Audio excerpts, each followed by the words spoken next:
Yo, what's up? What's going on? What's good, everybody? We are here checking in live right now, Sunday, March 24th, 2024. The Boxing Source podcast is here, is live.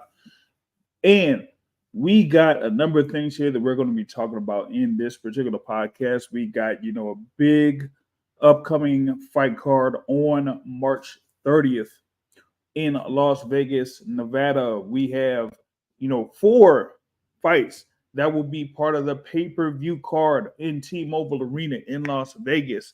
And we also have a few other fights that will be on the card that will be on Amazon Prime before the pay-per-view portion that we will be talking about here in this particular podcast.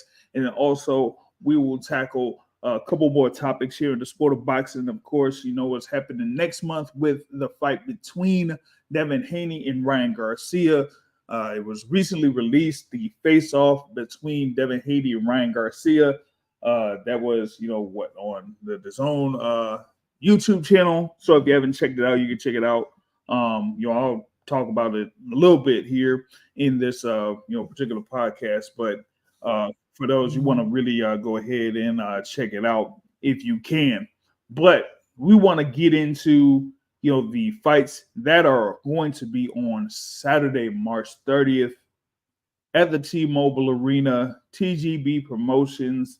You're going to have Samson Promotions, Samson Boxing, also part of it, and No Limit Boxing, also part of this fight card for PBC on Prime. Yes, you do have the main event, Tszyu versus Sebastian Fundora for the WBC and WBO Super Welterweight Championships. But, we're going to kind of like lead into that. You know what I'm saying? Big ups to Joe here from War Week Boxing, jumping in here. I'm all good. Just looking forward to seeing what's going on with the action. That's going to be on March 30th. We should have actually a pretty busy week in the sport of boxing, to be honest. We have some fights that will be, I think on Wednesday. We should have a pretty good fight card on Wednesday at the Pro Box Event Center there in Plant City, Florida. So you'll be able to see some good fights on Pro Box TV Wednesday. And I think we're supposed to have some more fights coming up on Friday too, before the fight card on Saturday. But we're gonna get in depth on the fight card on Saturday night there. And we said that we're getting into a couple of these fights here. I'm gonna go through the pay-per-view portion of the card. I know that one of these fights that got moved off, it was. I'm like, oof. I don't think it should have been moved off the pay-per-view portion, but they, made the decision to make it part of the free portion. And that was the Mendoza versus Boachuk fight that was going to be at 154. And they moved up Julio Cesar Martinez versus Angelino Cordova to WBC flyweight title fight. They put that as the pay-per-view portion of the card. So we'll start off with that. Julio Cesar Martinez. They're going up against Angelina Cordova. Martinez is the defending WBC flyweight champion. He has been the WBC flyweight champion since 2022. He's had two defenses of sorts of the WBC flyweight title, with wins over Samuel Carmona and Ronald Batista. With the last one there being on May of 2023. That was part of the Canelo versus John Ryder card in Mexico, where he got a late fight stoppage there in the 11th round. Now it goes up against undefeated Angelino Cordova, who's 18 wins, 0 losses, and 1 draw there. And this should be a good little scrap between the two fighters. You have Julio Cesar Martinez at 5'2" with a reach of 64 inches there, with the orthodox stance, 29 years old. And like I said, he's been there as the world champion, WBC world champion, actually a long-time world champion there before. He had moved up to super flyweight to face Chocolatito, but then after he did that, he went back down to be, the WBC flyweight champion again. So I know that he had one fight that was no contest in 2021, but he had the WBC flyweight title for some time before moving up to face Chocolatito Gonzalez.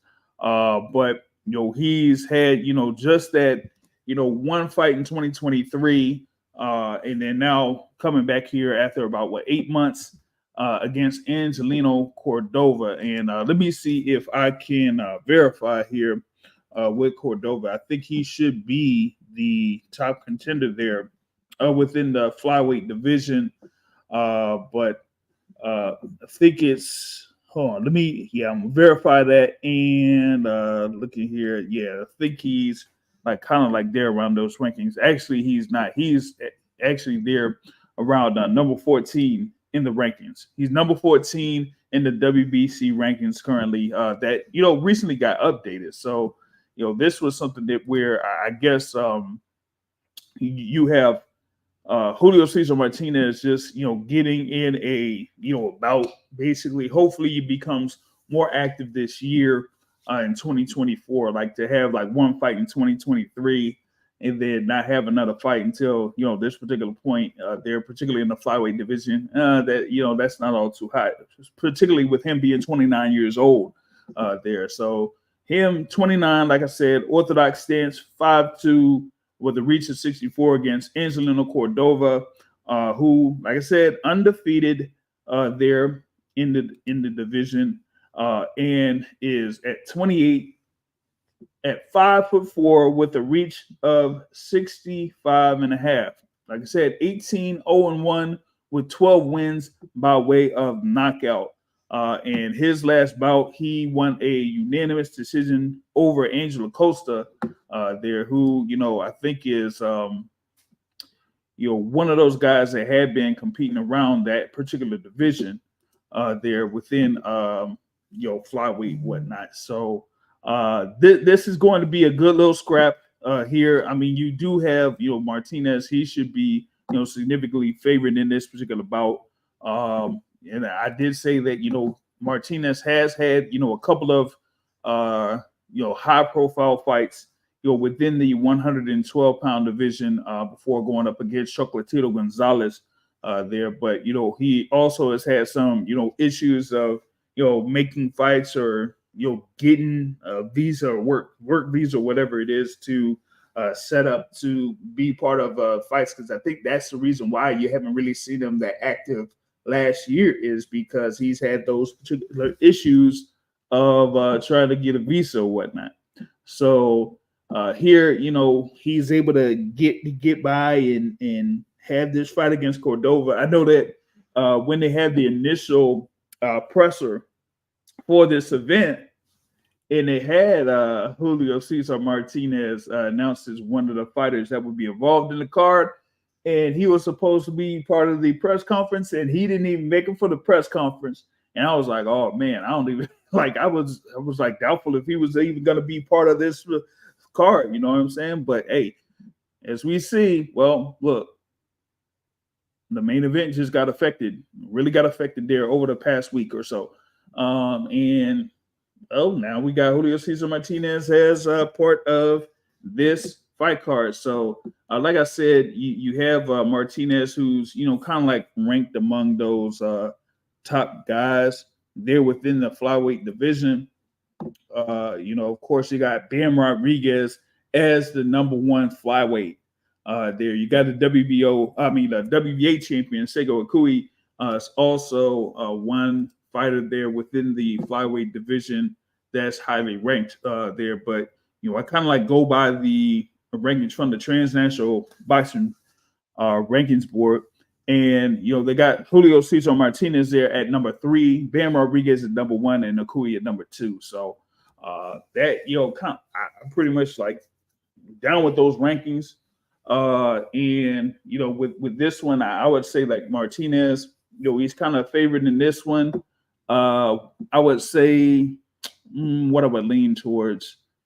I would lean towards, him getting a unanimous decision victory on this, man. Hey, what's up? L Dub in the building. What's going on with L Dub, man? Y'all be sure to check out L Dub, there in this channel. Of course, he, goes through, all of the rankings for the sanctioning bodies once they get released. He has a breakdown of all of those rankings when they get released. Pretty much like, kind of like sees if fights are being positioned to take place within each division there. And he also does some previews of the fights within the week or for the week of boxing over on his channel. So y'all be sure to catch L Dub there on his YouTube channel as well. But yeah, back on the joint there with like I said, with Julio Cesar Martinez. I'm trying to see if I can pull up the if y'all are into the thing of wagering or whatnot. I'm trying to hit up DraftKings to see what they kind of like lean towards here for this particular bout. And think about it is I think they got it at, let me see if it's around here. Yeah, I didn't even see this joint. Oh, there it goes. All right, so they got Julio Cesar Martinez at -390 and Angelino Cordova at +290 there. So, hey, I mean, that's pretty good odds. That's almost 4-1 in favor of Julio Cesar Martinez to get the win there. So, like I said with Angelino Cordova, yes, he is undefeated, but they had him ranked at number 14 in the WBC rankings. As of what they just put up their rankings, about like last week or something like that. So that kind of like is pretty accurate there. This is like one of those. This is, I would say, the second step up fight of sorts there for Angelino Cordova, as his last bout with Angel Acosta. That was last year, April of last year, was a unanimous decision victory, but he had it was like something where Cordova had a point taken away there, and he had two scores of like 6 rounds to 4, so 2 scores of 95-94 in his favor and 1 score of 96-93 in his favor there against Angel Acosta in his last fight. So I mean, he's gonna have to really do some work here in this one. Really gonna have to do some work. We had that fight in 2023, had one fight in 2022 and another one in 2021, but then was like inactive for about almost 3 years. So that's gonna be really, really, really big to try to like get over that, for the Venezuelan there in Angelino Cordova. But I just feel like it's going to be something where you're going to have Julio Cesar Martinez defend that WBC title, and then we see what's going to be next for him. I don't know if it's going to be a point where he's going to do any type of unification, or maybe just try to have the fight against Jimenez to honor the mandatory defense after this if he gets through this particular fight. You do have Sonny Edwards, former world champion. That's there in the rankings at number 4, so maybe they could have that particular fight take place as well for Martinez and Sonny Edwards to take place if Martinez gets through this bout here against Angelino Cordova. But I still feel like it was interesting that they had moved this up to be the first or the opening bout there in the pay-per-view portion of this card, March 30th. Like I said, Amazon Prime pay-per-view. I really like the fight there between Boychuk and Mendoza. I think that's going to be a really good action fight, there for as long as it lasts. So I would rather just, have that, particularly when you got, the next fight on this card. And I know that a lot of people have been kind of like, why do they put this one on this card, this next one on this card, man? Erislandy Lara versus Michael Sarafa. I'm like, this fight, to be honest, this fight should have happened a long time ago. Erislandy Lara, he has been, there as the WBA champion. They had like a super champion of sorts there. What was it? Gennady Golovkin or whatever it was. But Golovkin ended up being retired, so they ended up saying, okay, there's no super champion. They elevated, Lara just said he's a full champion.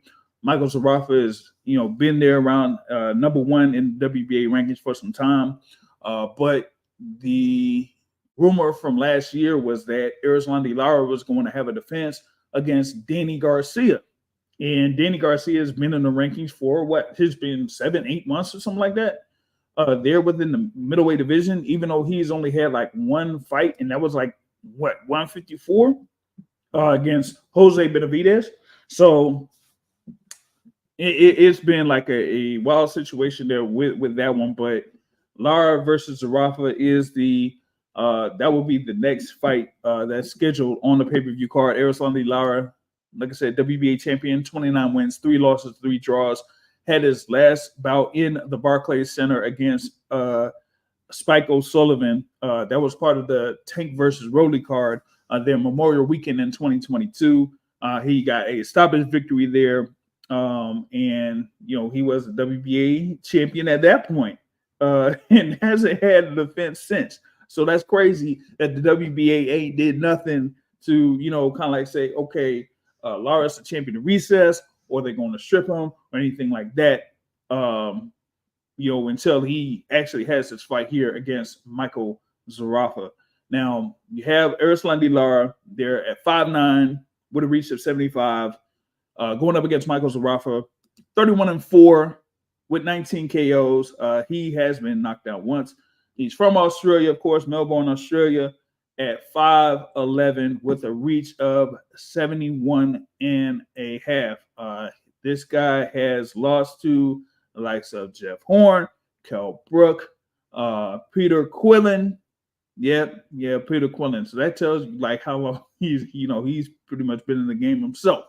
But he's had a number of those fights in Australia ever since the loss to Kell Brook in Sheffield Arena in 2018. 2 fights against Jeff Horn in the middleweight division, and has had fights against Anthony Mundine. If y'all been familiar with the name Anthony Mundine, he fought him in 2021. Had 2 fights in 2022, and then hasn't had any fights since. So both of these guys have been coming off of fights in 2022. They were not active in 2023, man. That's it. Joe says, hey, this bout's happened merely for the Australian audience. I mean, yep. You got that right. Nailed it. I mean, you're gonna have Tszyu in the main event.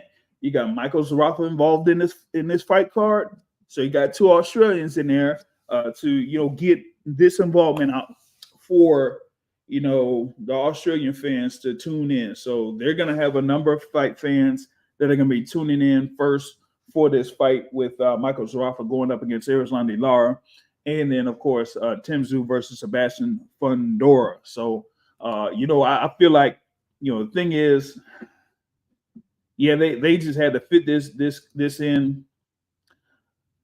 I mean, I don't know, man. I hope it's not like a sloppy fight. People know that Erislandy Lara has been involved in a number of sloppy fights.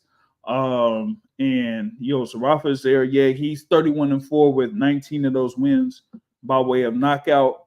He scored a few TKO victories in his previous streak here, where he's won 4 fights since his loss to Jeff Horn. But outside of that, I'm like, these fighters ain't really moved the needle all too much, with the exception of maybe Anthony Mundine. But Mundine had already been fighting that was his 59 pro fight there in 2021. So this one, you kind of really lean towards Erislandy Lara for the victory here. DraftKings has him at -340. Michael Zarafa at plus 255. Man, I think as Joe said, this might be one of those moments where you might get up and get something to eat, or order something from DoorDash or Uber Eats, or that type of thing, or whatever it is. But hey, we'll see, man, because I think this is man. If this goes to full 12 rounds, oh my God, yo, that'll be whoo. That's gotta be tough. Good, yeah, good point, Joe. Nodito will be proved to be a great trainer over time. Yeah, that's facts. That's facts. Seen him, be a trainer, teacher there. Training over in Las Vegas, Nevada. In a couple of the gyms out there in Las Vegas. So he's, he's kind of like taught like a number of the young fighters out there. You know what I'm saying? So we'll see it like that. L-Dub says Nodito wasn't that good at training when he had Jesse Vargas against Liam Smith, though. Yeah. Let's see. Let's see. I don't know what this is Silver brand. We didn't even lose brand, but for was it back there? I don't know what that. I don't know what that's all about. I don't know what that's all about. Crawford, still has to figure out who he's going to be fighting here in 2024. Because I don't see a path where he faces Canelo Alvarez. And he's saying he's looking to fight the winner of the main event here on March 30th. So maybe he'll try to get that done within the next few months or so. We'll see. He said could have brought back Eddie Futch from the grave and it wouldn't have done any good for the politician Jesse Vargas, man. You know what I'm saying? Hey. Big ups to Actual Facts jumping in here, man. What's up with you? Yeah, man. Salute to the chat and everybody, man. Like I said, man, that Lara versus Rafa. Shoot. Nah, I ain't even gonna say it, man. I ain't gonna say it. I'm gonna say to support the pay-per-view, man.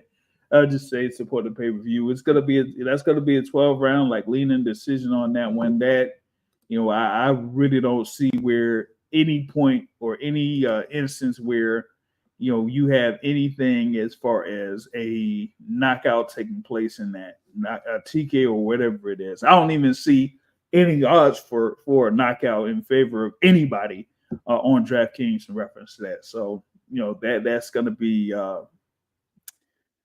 that's gonna be something to try to get through. All right, next up, the co-featured bout for the WBA championship at 140 pounds. You got the defending champion and Rolando Romero. They're 15-1 with, of course, 13 of those wins by way of knockout. The lone loss, of course, to Tank Davis, as mentioned, there at the Barclays Center Memorial Weekend in 2022.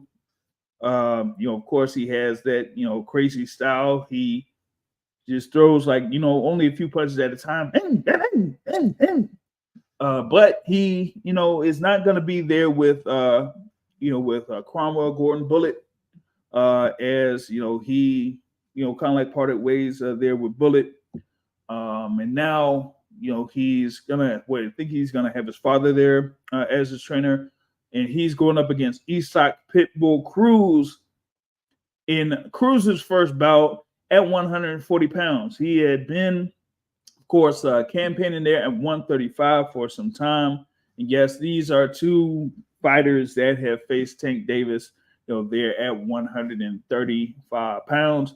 But, now Isaac Cruz there, who is 25 wins, 2 losses, and 1 draw, with 17 of those wins by way of knockout, going up against Rolly Romero. He's there at 5'4".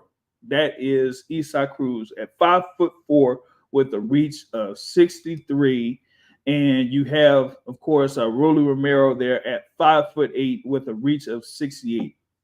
And we kind of like had this conversation earlier, with Joe about this particular fight, and he says like, hey, will Romero like have anything to really hurt Isaac Cruz? It's like, man, I don't know, man. But me, I saw that fight that Isaac Cruz had against Giovanni Cabrera last year.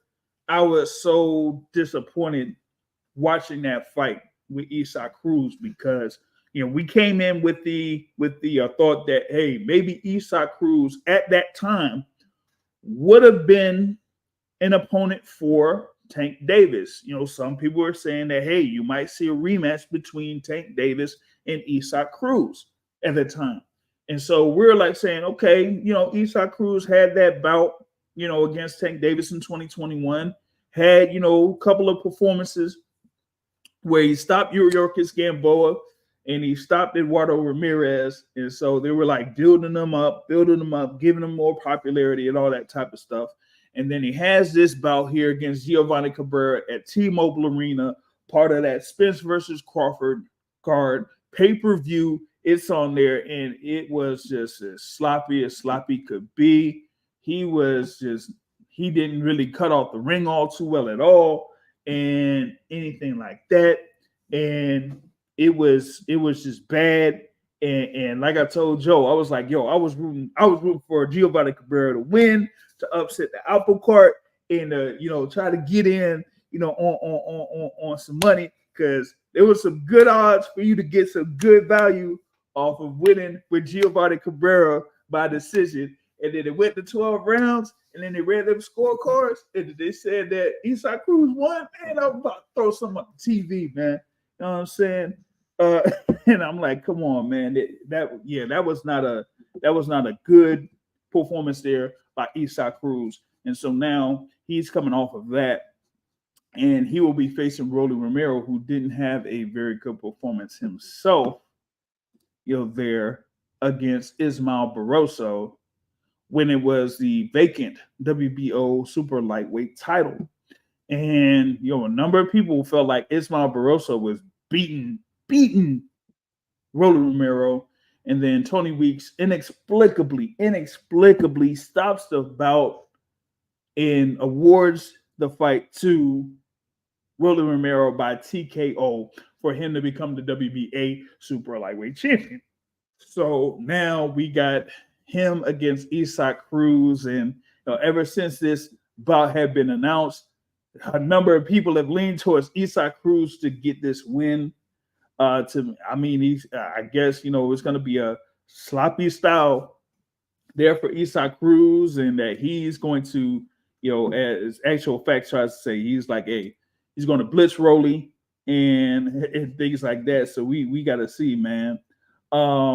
He said, man, so I don't know, man. The odds, like I said, the odds really lean towards Isaac Cruz to get this win, minus 295 in favor of Isaac Cruz. Rolly Romero is at plus 225. So Isaac's almost at 3-1. Almost at 3-1. Try to see if they had like anything else there where they had them favored by KO, whatever it is, but not on DraftKings, probably on some of these other ones there. So we got to see like how that's going to turn out. But like for this one, man, I don't know, man. I really don't know, because for one, this is the first fight that Isaac Cruz is going to have here at 140 pounds.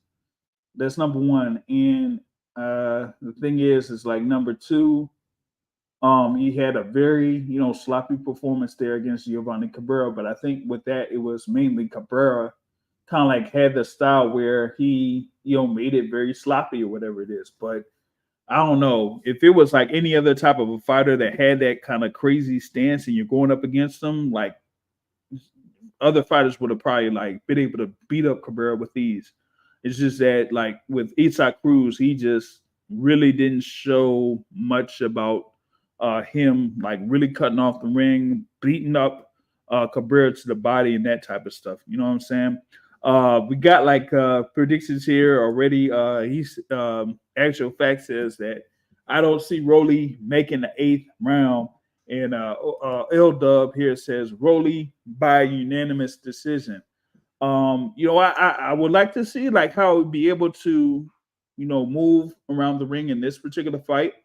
He has that quirky style, awkward, moves around like a herky jerky style and that type of stuff there. And like I said, with Isak Cruz, he tries to make it as rough and rugged as possible. And if he's able to get on the inside there for Rolly and try to score multiple times, he might be able to wear down Rolly Romero here in this one. That's why like a number of people have kind of like leaned towards Isak Cruz getting a stoppage here in this. Man, I'm kind of like up in the air with it. Like if Isak Cruz is able to get to the body of Rolly Romero early and work him early and tie him up early, it's going to be a long night for Rolly Romero. A really long night for Rolly Romero. And I feel like it is something where I don't know if he's going to get knocked down, but he's going to get beat up. And he's going to get beat up pretty badly. And it's gonna be similar to what we saw in his last bout there against Ismael Barroso. I think this is something where it is going to be kind of like that, where you're going up against a younger fighter that's coming towards you, and if you don't have a solid jab in an educated right hand that'll continue to tag your opponent and keep them off of you, you're going to have a whole lot of issues. And with that being said, I'm going to go ahead and I'm going to say that Isak Cruz wins this bout. Yep, I'm picking Isak Cruz to win this bout. I'm picking him to become the new WBA champion. So we're going to have, in the first defense of the WBA title, Rolly Romero is going to lose the WBA championship. And like Joe says, he's like, yeah, he still can't believe that Rolly is the WBA champion. Well, I mean, yeah, but given what had happened, given the situation there with the WBA, remember, Alberto Puello was the WBA champion, and he had this whole little ordeal that had him end up losing the WBA championship. So that's how it ended up becoming vacated. And now it's more about what's going to happen here in this instance, where you have Rolly now going up against Isak Cruz in this sense. And I don't know, man. I think the winner of this is going to end up facing Barroso or whatever it is. So that would be crazy if you have Isak Cruz getting this win, and then they end up fighting Ismael Barroso. So it could be Isak Cruz versus Ismael Barroso. What kind of a fight would that be, man? That would be wild. That would absolutely be nuts if that took place, man. You know what I'm saying? So, hey, I mean, hey, I'm down for chaos in this particular sense, because like I said, I mean, you have Rolly Romero as a world champion. I mean, that's the crazy part about it. You have Rolly Romero there as a world champion, but I just feel like Isak Cruz is going to be able to overwhelm him. I don't think that Rolly Romero has like enough, within his toolbox to keep Isak Cruz off of him. I just don't see it. I didn't see it in his fight against Ismael Barroso. So for me, I'm going for Isak Cruz to get this WBA super lightweight title, and you're gonna have Rolly Romero have the second stoppage loss of his career. So it'll be 15-2 with 2 KO losses. But this one might be even more embarrassing for him if this particularly takes place for him to get stopped there by Isak Cruz. So you have that. Now we go to the main event of the evening. 12 rounds for the WBO and the vacant WBC Super Welterweight Championship. Tszyu versus the Towering Inferno, Sebastian Fundora.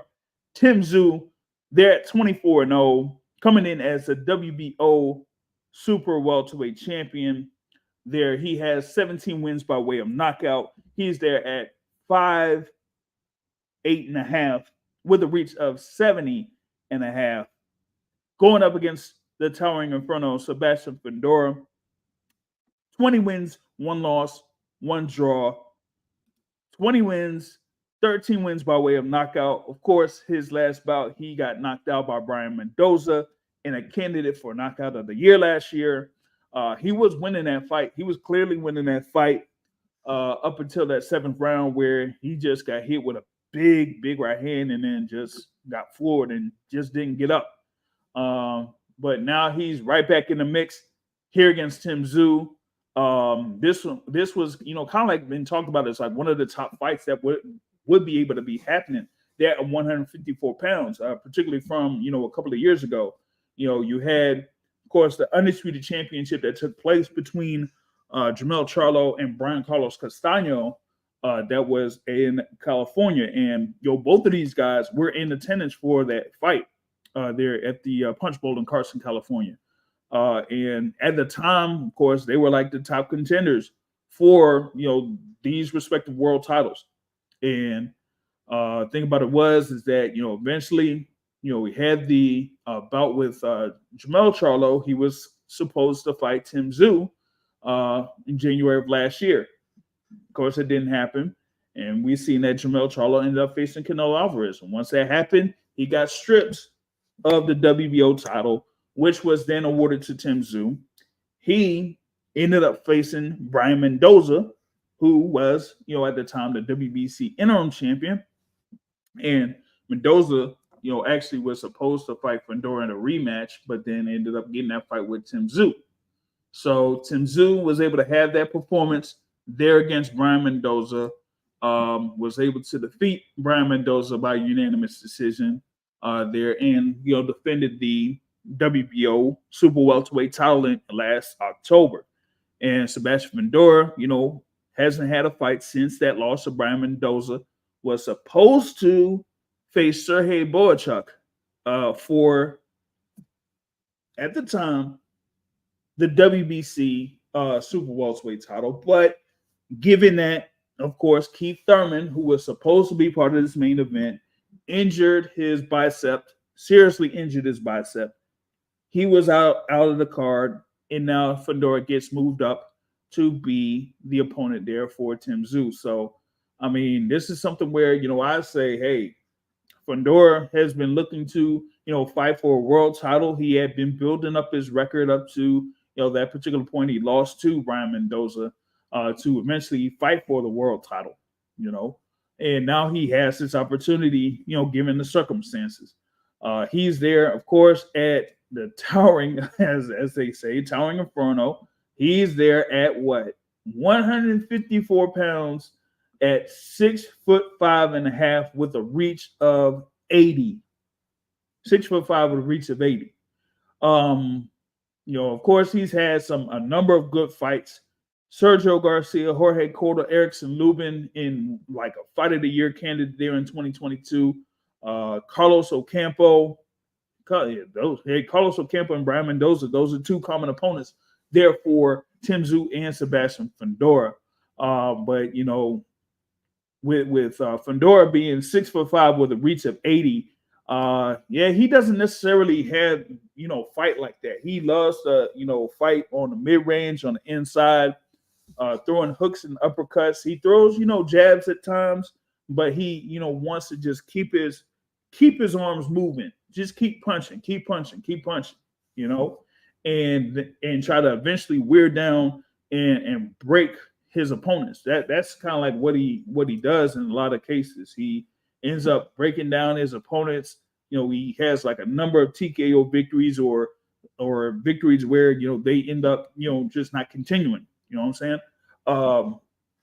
But on the flip side with Tszyu is a guy that loves to come forward, loves to fight on the inside, on the mid-range, and that type of thing. Wants to, slip and counter at times, or try to, eventually walk through his opponents. And I feel like, here in this particular stance, Tszyu that style, I think, is something where Tim Tszyu kind of like lives in. I know that earlier in the midweek report, you had a comment there where you know MVO, brother Matt MVO says that this style is all wrong for Tim Tszyu. I disagree. I think this is something where Tim Tszyu is like, it's like saying, hey, you know what? I won't have to, necessarily look for my opponent. He's going to be right there, mainly in front of me for most of the fight. And I'm going to be able to do work. And the thing is that um I'm not all too confident in the defense there for Sebastian Fundora. You know, not something where Tim Tszyu is going to just try to come right at him and do a lunging right hook in that point. What I am saying is that once Tim Tszyu gets to the inside, that he's gonna be able to have a whole lot of real estate to work with. Not just in the body, but upstairs too.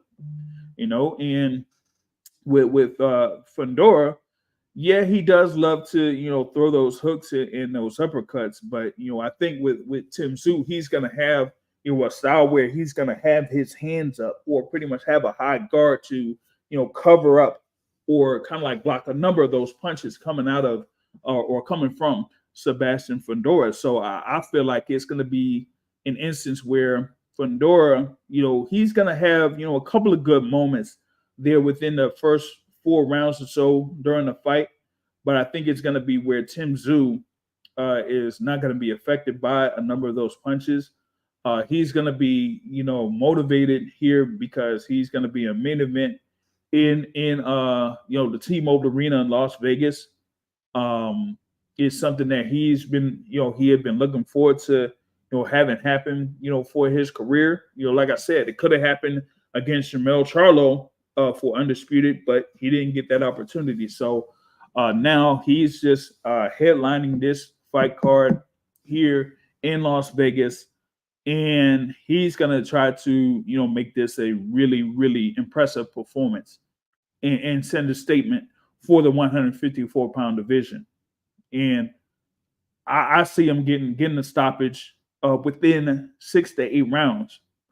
I feel like it's going to be something where Fundora is going to be broken down, and I don't think it's going to be something where he's going to get like overwhelmed from the jump. Like I said, he's going to have his moments, but I just don't think he's going to have something that'll really affect Tim Tszyu like that.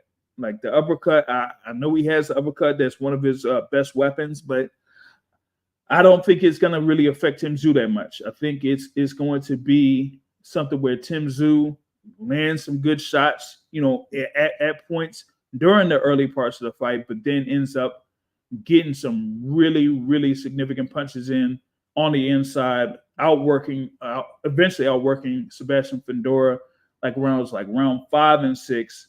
And then from like round 7 and 8, you're going to see him just really, really teeing off there for him to, eventually get a stoppage win over Sebastian Fundora. And then he'll end up being the unified champion there at 154 pounds with the WBO and WBC Super Welterweight Championships. Now, that means he'll still be undefeated and he'll, move forward in the 154-pound division. And, there's been a number of potential matchups that could be out there for Tim Tszyu. But, we had, like, of course, Erickson Lubin has been mentioned as an opponent. Virgil Ortiz has kind of like called out Tim Tszyu multiple times in the past. But, of course, we know about the main man that could be a potential opponent there for Tim Tszyu, and that is Terrence Crawford. Now, thing with Terrence Crawford is, yes, he is the WBO super champion at 147 pounds. Yes, the president of the WBO has mentioned that he's kind of like activated his super champion status. But necessarily, what does that all mean? Particularly there in the 154-pound division. You know what I'm saying? I'm not all too certain. Because as discussed there with Joe on his channel, being the mandatory when you're the main money guy really doesn't work all too tough. So it ain't like you're gonna have a purse bid of sorts with Terrence Crawford and Tim Tszyu when Terrence Crawford is the one that gets the most money. That's the thing. Shout out L Dub in the discussion. He leans Tszyu by decision, but he thinks he might have to rally late in the fight to get it. So you're giving. Hey, you might be giving Fundora more rounds. Like I said, I mean, I got Fundora at least early in the fight, having some success. But after rounds 5 and 6, I just have Tszyu like taking over. And the question: does PBC still want to work with Terrence Crawford? Oh man, see that's been the discussion, man. You have the one fight, with Errol Spence. Okay, you go through the whole back and forth with the negotiations there. You eventually get the fight made. You cater to his demands. You cater to his requests. You give him the money that you request to give him. He goes ahead and he has the performance of his life there against Errol Spence Jr. Okay, cool. He becomes the undisputed welterweight champion. He gets paid what he gets paid. The numbers come back. They don't match up. So since they don't match up, you're going back to Terrence Crawford and saying like, hey, yeah, I know that you had a great performance against Errol Spence, and you got this amount of money, but this is how much we got back, and due to that, you really don't have that many options as far as like any other fighters you could face where you could make that same type of money. So when you had some options that were available right after that, like Jermell Charlo at the time, like those numbers wouldn't match up.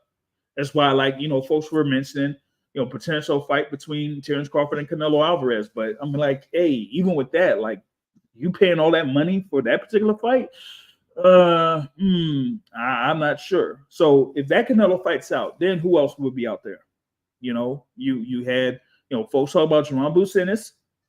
That was out. So that fight ain't happening. Charlo, like I mentioned Charlo before, but it looks like Jermell Charlo is pretty much chilling. Like he doesn't have like any of the belts anymore. He was an undisputed champion, and now all of those belts that he's had are stripped. It has been 6 months since his last fight that he had against Canelo Alvarez. All of those belts are stripped. So now it's like, what's the point of facing Jermell Charlo if he doesn't have any belts? Okay, that's out. Tim Tszyu. We got to see what happens here in this bout against Sebastian Fundora. If that doesn't get that much interest at all, then what's the point of having Terrence Crawford facing Tim Tszyu? So what's left? I'm just saying, what would be left out there? What would be the opponent out there for Terrence Crawford where he would be satisfied with the amount of money that he would get, and the fans would be satisfied about the opponent that he would be facing? That's why the whole thing with him and Chris Eubank Jr., like that being mentioned was like, number one, what's the point of that? Number two, you had of course Chris Eubank Jr. be involved with Brian Bomack McIntyre, and they kind of like shot that whole thing down. So that just didn't make any sense at all. Like, what's the point of facing Chris Eubank Jr. without any type of end game? So, like I said, if I kind of like mentioned this, what was it, earlier this week there, Joe, if you're still with me, if Terrence Crawford doesn't have something set by, let's see. Yeah. Hold up before I do that.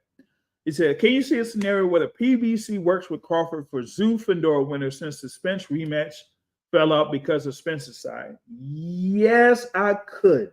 I could. Um, thing about it is that particular fight would have to happen around July or August. July or August there. Because I was just about to say this. If they don't have something there for Terrence Crawford by that time, he's not fighting this year. And hey, Joe in his Warwick chats earlier, the previous week, he took it a step further. He said, you know what? If you don't see Terrence Crawford fighting this year, he's not fighting again. That's going to be a wrap. He's going to be retired. That's it. That's all he's done. Which I mean, I wouldn't blame him. I'm like, well, you're undefeated. You're 2 division undisputed champion. You pretty much are number 1 pound for pound fighter in the sport. You're a surefire Hall of Famer. And you had those performances that you had against the likes of Sean Porter and Errol Spence. So why not just go out with that? Because like anything outside of that, there isn't any other names that'll be out there for you. I kind of like mentioned, there when folks kind of dropped that Crawford versus Eubank at 160. I'm like, well, if you're gonna fight Chris Eubank at 160, why not face Carlos Adames at 160? Y'all have done some work before, and Carlos Adames is, at this time the WBC interim champion. Why not go ahead and make that take place? Oh, Trill, what's up with you, man? Checking in, my boy Trill Clinton up here, man, in the building. You know what I'm saying? So good for you to join in here on the Boxing Source podcast. Y'all be sure to support by hitting the like button.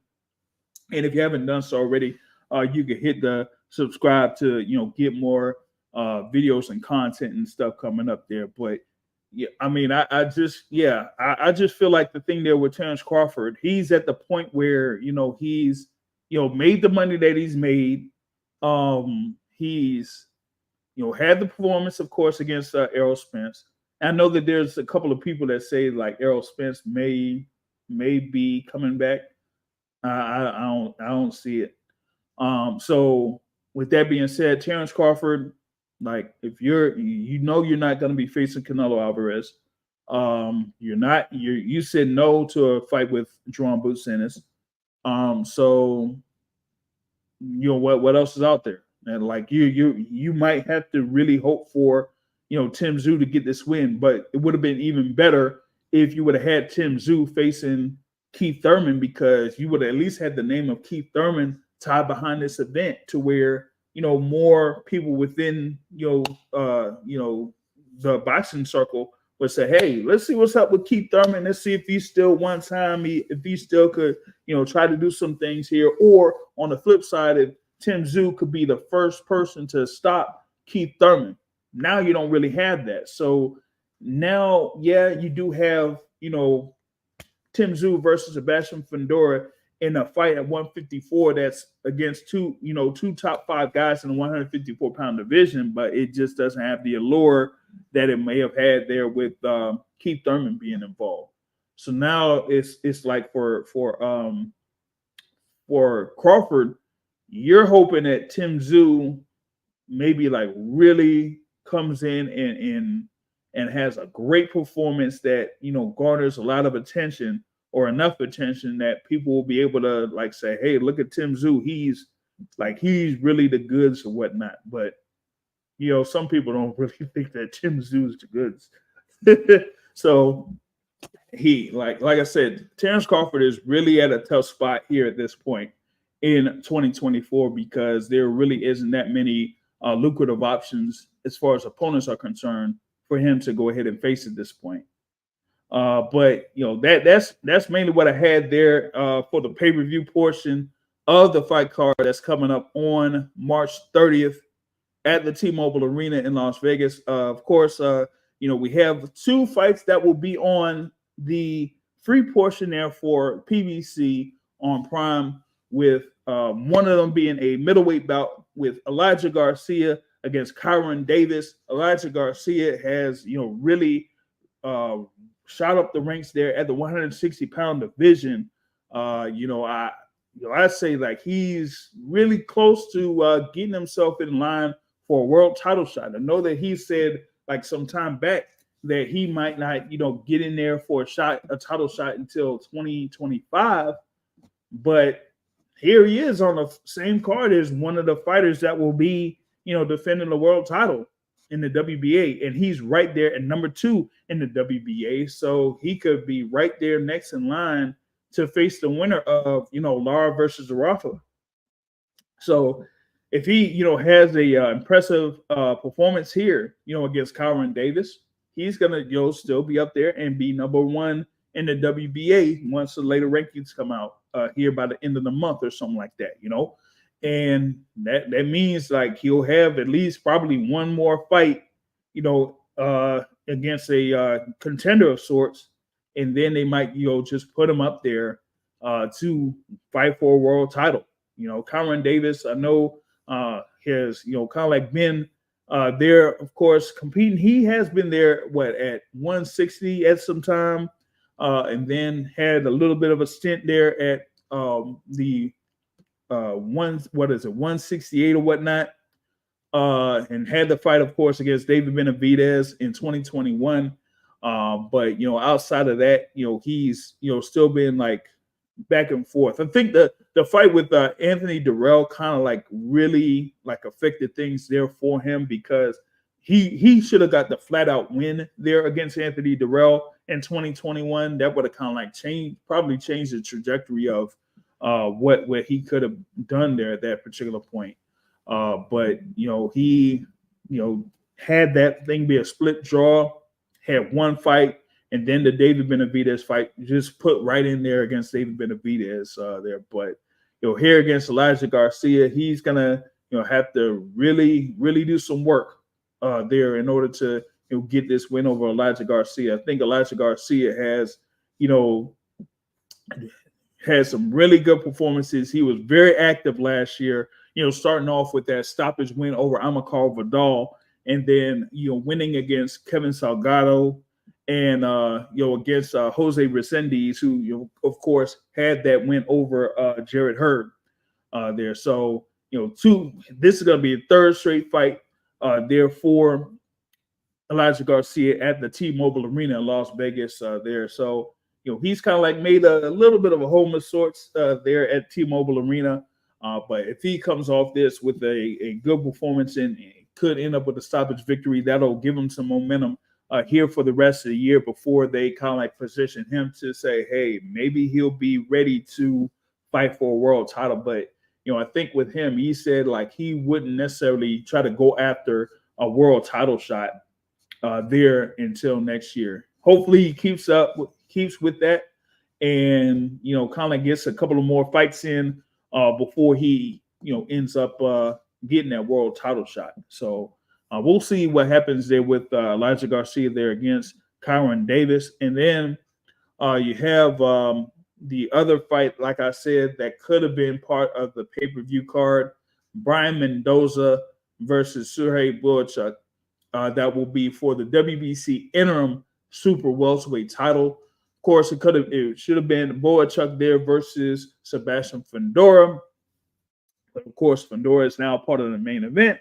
So Boychuk will face Mendoza for the interim super welterweight championship. And, of course, Mendoza was the, interim super welterweight champion last year with that knockout win over Sebastian Fundora. And I mentioned he lost to Tszyu. And now he's, going up against Sergey Boychuk, who is there at 23 wins and 1 loss. And he's had 23 wins. And those 23 wins were by way of knockout. He's only had 1 loss, the TKO loss to Brandon Adams in Puerto Rico in 2021. He's stopped the likes of Nathaniel Gallimore and Patrick Galati there in the 154-pound division. This one is going to be his first I kind of like say first bout against a guy within the top 10 or within the top 8 or so in the 154-pound division in Brian Mendoza. You know, and I think it's going to be a really, really good action fight between these two. Really good action fight between these two. Mendoza, there is heavy-handed himself. 22 wins, 16 wins by way of knockout. Does have those 3 losses, all by decision.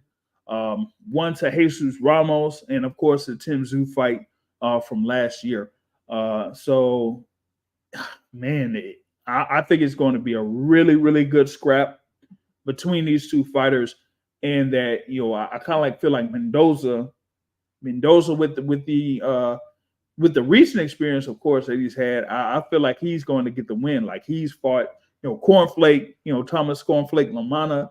I said Jason Rosario, of course, former unified world champion, Jesus Ramos Jr.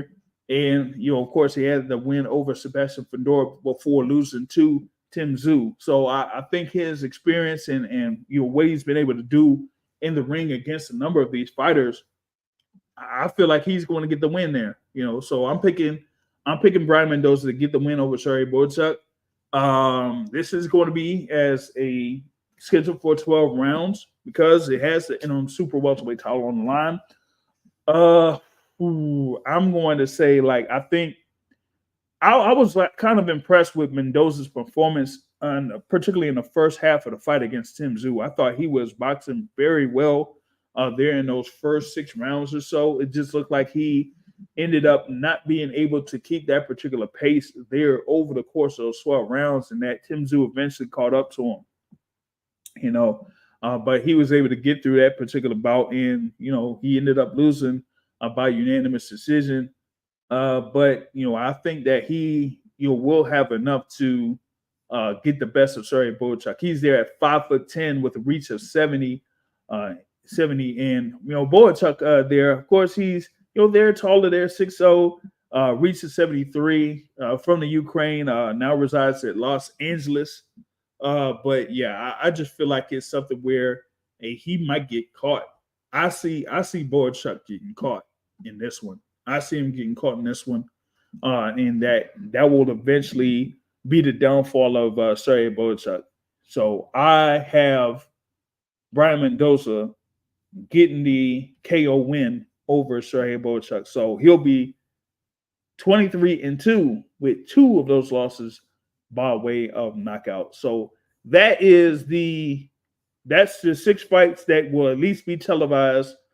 They're on PBC, on Prime, Amazon Prime Video. You do have a good number of fights that will be, off TV. That includes Carmel Moulton there that's going up against Anthony Cuba. You're going to have Justin Valoria part of the card. Kaipo Gallegos and Mirko Cuello will be going up against Suleiman Sagawa in the featherweight division. That might be something there to keep an eye out for if you're there in attendance at the T-Mobile Arena in Las Vegas at Mirko Cuello versus Suleiman Sagawa there in the featherweight division. But also, a number of fight fans will look to see what happens with Carmel Moulton in his 3rd professional fight out there. So that is, mainly the card at T-Mobile Arena in Las Vegas. So I'm looking forward to that card and all that stuff there taking place. That should be a good scrap there on the main event for as long as it lasts. And then outside of that, the other fight that I'm looking forward to is the Rolly Romero versus Isaac Cruz. I'm saying Isaac Cruz by KO in that. That's gonna be it's gonna be bad. It's gonna be like I said, it's gonna look similar to the fight that you had with Rolly Romero and Ismael Barroso, but but this time Isaac Cruz is going to be able to catch him. He's going to be able to catch him there. So, that's my thoughts on that particular card. Like I said, there's more action that will be on during the week there, as we got of course the Pro Box TV card that will go ahead and take place. I think there's like one other joints here. I'm looking towards that. Of course, you got on ESPN Plus Oscar Valdez versus Liam Wilson that will headline the card in Glendale, Arizona. And then you got Sinisia Estrada versus Acosta Valle there. That will be for the undisputed championship at minimum weight there. That's the co-feature bout, on ESPN Plus Friday, March 29th there. So that Oscar Valdez, Liam Wilson, that's going to be a good little scrap there. Valdez and Wilson, they'll kind of like compete for, I would say the winner will probably end up being the number one contender there, or the number one ranked fighter in the WBO at super featherweight. Yes, Albert Bell just had like a spectacular KO win recently. But with Valdez versus Wilson, you got these guys ranked at number 2 and number 4. The winner will be at the top there in the WBO rankings once the new rankings come out. And with Navarrete going up to 135 to compete for the WBO title at 135. And we got to see what happens here with this bout on Friday to see that will they just eventually award the winner the vacant WBO title, or will they just have it to the point where the winner faces Albert Bell for the vacant WBO title? So, we have to see how that ends up there. But that's what's going on March 29th. You know what I'm saying? So you do have that. So that's pretty much like the week in boxing. Like I said, we're looking forward to the action that's happening on Friday and on Saturday there. You know what I'm saying? So was able to get through all that. Now, next up, of course, you had Devin the Dream Haney. He's preparing for his bout against Ryan Garcia. It's supposed to be at the Barclays Center, April 20th. Big event, there, of course. And it seems like he has a plan to try to move towards being one of those top fighters, pound for pound, or one of the top fighters in the sport. Of course, he's the former undisputed champion at 135. He is the current WBC champion at 140, and he has this high-profile bout against Ryan Garcia. Well, it looks like coming off of what he's said on social media that after this particular bout, if he gets through this bout against Ryan Garcia, he's looking to have a bout, hopefully this year, against the WBO champion Teofimo Lopez. And the thing about it is that I would love that fight. I would love that fight, between those two. They should have fought at 135. They should have fought at 135. Teofimo Lopez, he was the one that was, able to get to Lomachenko first and get the win, and supposedly claim that he is an undisputed champion at 135. No, he was not the undisputed champion at 135. Because he didn't fight Devin Haney at 135. Okay, so that being said, now that both fighters have been able to move up to 140 and win world titles at 140, you got, of course, Teofimo Lopez as the lineal champion at 140, of course, beating Josh Hedler to become the lineal champion at 140. You have Devin Haney, who defeated Regis Prograis, pretty much watched Regis Prograis to becoming the WBC champion at 140. So now you got things set up to where you can have a super fight between Teofimo Lopez and Devin Haney, particularly with Devin Haney if he has a impressive performance against Ryan Garcia on April 20th. He would be able to get that win, have a voluntary defense of the WBC title. Then most likely he'll have the mandatory defense of the WBC title there against Sandor Martin, which would kind of like set things up. It would kind of like be good because Sandor Martin, of course, had the fight against Teofimo Lopez, where Teofimo Lopez, didn't really look all too impressive against a guy that wasn't, all too engaging, and ended up being a split decision in favor of Teofimo Lopez. So now Devin Haney goes ahead and fights Sandor Martin and has a impressive performance against Martin. He got two good performances here in 2024, leading into a bout against Teofimo Lopez. And I'm saying, hey, if that fight happens, hey, that could be the bout there for what Heisman weekend or whatever it is. You know how Teofimo Lopez, wants to, have a bout during Heisman weekend. That would be easily the biggest bout that they could have during that weekend in December. And if you want to have it at Madison Square Garden, all right, cool. Go ahead and have it at Madison Square Garden. I don't think it should happen at Madison Square Garden, fight of that magnitude. So you might end up seeing it in Las Vegas. But regardless, you would have a unification bout between Devin Haney and Teofimo Lopez there in December. That would be huge. That would definitely be huge there if that does take place. But like I said, you still have to have Devin Haney take care of business. Of course, he's highly favored against Ryan Garcia. He will be highly favored against Sandor Martin. And then, for Teofimo Lopez, you could just go ahead and have him, have a, voluntary defense, whether it's, I don't know, it won't be against Elvis Rodriguez. I don't think that's going to happen.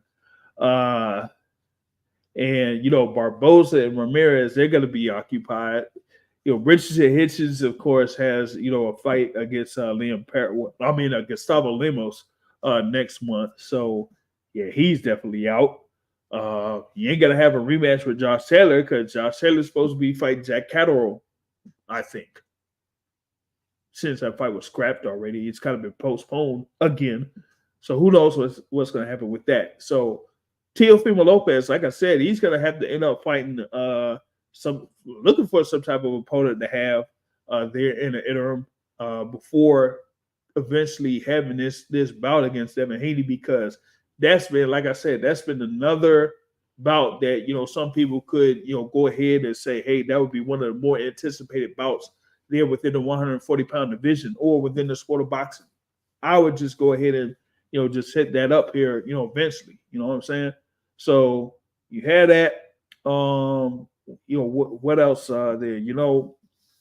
And I'm just waiting to see, like with Devin Haney, if he's able to just have that impressive performance there against Ryan Garcia, on April 20th. But outside of that, who knows?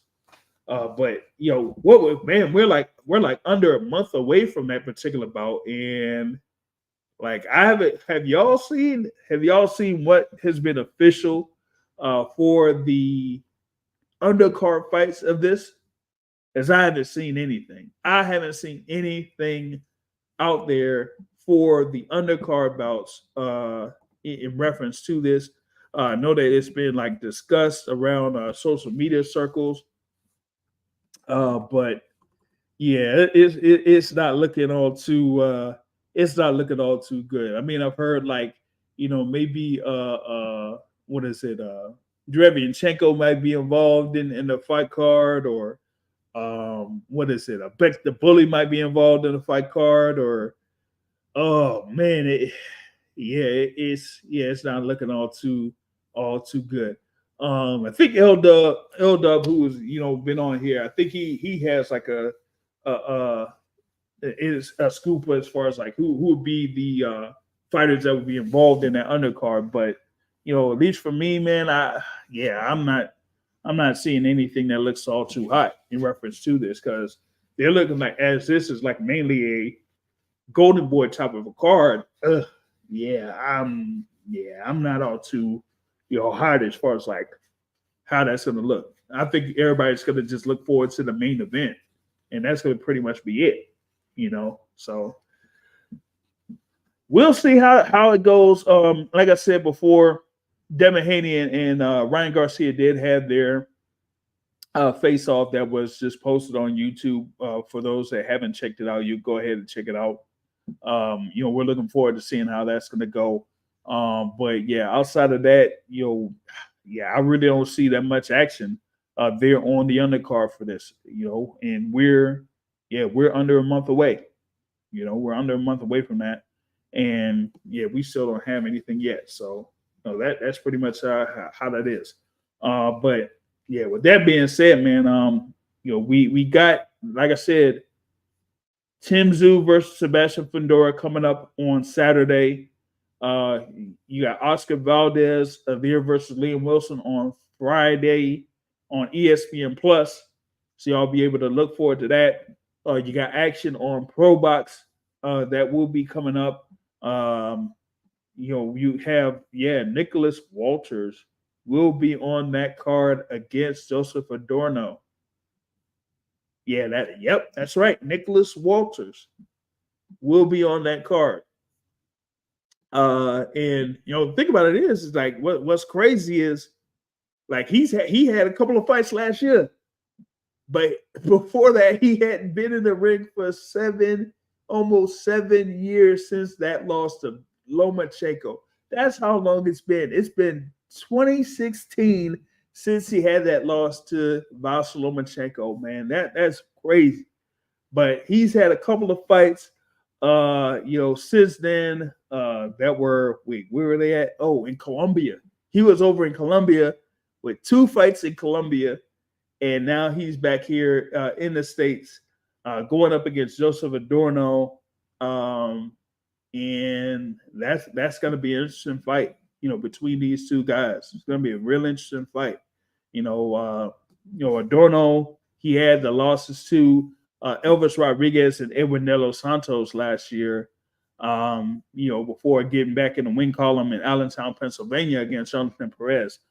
So that'll be an interesting fight in the Pro Box joint. Of course, I was there on March 13th for that Kalajic versus Sullivan Barrera fight card. They had Kelvin Davis also involved in that card, and Nicholas Foz was able to get the win on there. Like I said, it's a small arena, small little, kind of like almost like a ballroom type of atmosphere there with that arena. But they've been able to set up some good little matchups there on Pro Box. So just look forward to seeing that here on the 27th, March 27th. Then you have, of course, the fights that are on Friday, and then the pay-per-view that's on Saturday. So that's the boxing action there for y'all here coming up, and we'll just look forward to that. But with that being said, that is this version of the Boxing Source podcast. Wanted to get through, of course, a number of these topics quickly, and then have that preview of Tszyu versus Sebastian Fundora. For Wednesday on the midweek report, I'm going to try to see if I could get a guest on for that there. But also, actually, you know what? Before I roll out, because there's actually some more action on coming up. Because I would be really, really, really, really, really, really upset if I didn't mention this. At least if I didn't mention this today. But there's another fight card on Friday that should be on its own, and that is at Overtime Arena in Atlanta, Georgia. Right? Of course, we got the Elijah Pierce versus Arthur Villanueva that's going to be on that card. You're going to have O'Shea Jones versus Sonia Drilling on that card. You're going to have the Hitman Haven Brady Jr. on that card against Waldemar Carroll. You got Giovanni Marquez there against Jason Velez. And you got heavyweight Dakari Scott that'll go up against the Trailers Webster on that card. So that is the overtime boxing that should be on the zone on Friday, March 29th, of course. So you do have that. If y'all haven't done so already, we had for some time back had spoke with the Hitman Haven Brady Jr. So you should be able to go on the Boxing Source YouTube channel, and you should be able to check out that interview there with Haven Brady Jr. But we had that, so there's a lot, like I said, a lot of action, a lot of boxing action for y'all to watch, y'all to go ahead and support here this coming week. It's going to be very busy, very active here in the sport of boxing for y'all to go ahead and check out. So you got all of those fights, and we're gonna enjoy all of those fights. We're gonna plan to have the midweek report on Wednesday before the Pro Box TV card. And then after that, we got on Sunday, of course, it's every Sunday live, 7:30 p.m. Eastern time. It's the Boxing Source podcast. Here, we're going to, of course, go over all of those fights that are going to happen during the week and, look forward to what's happening there for the month of April, not just with the Devin Haney versus Ryan Garcia card, but, after this week's fights. You got next week, you have the fight card that will, involve Richardson Hitchens there that's going to go up against Gustavo Lemos. That's supposed to be over in Las Vegas. So you have that fight card that's going to be April 6th. So we're going to also, look ahead to that particular fight card on next week's version of the Boxing Source podcast. So hopefully y'all be able to check that out. Be able to enjoy that there. But here we are. What was it? About an hour and 20 minutes or so here with this Boxing Source podcast. And I'm about to roll out. Not sure what's going on around at least my particular area, but looks like with it trying to be spring or whatever it is, looks like the spring pollen or something is going on around here. So they're trying to clam me up or something like that. So I'm going to deal with all that. But in the meantime, big thanks for everyone for joining in live. Be sure to share if you can. Be sure to hit the like button. Let people know about the Boxing Source YouTube channel as, we try to give coverage on the sport of boxing, give different takes on the sport of boxing and everything like that. And, just get more on the sport of boxing. So it's about the fans. It's about the sport. So that's pretty much what I got. And like I said, at the end of every show, point of boxing is hit, not get hit. Not to send a trade. On that note, folks, I'm out. Have a good evening, everybody.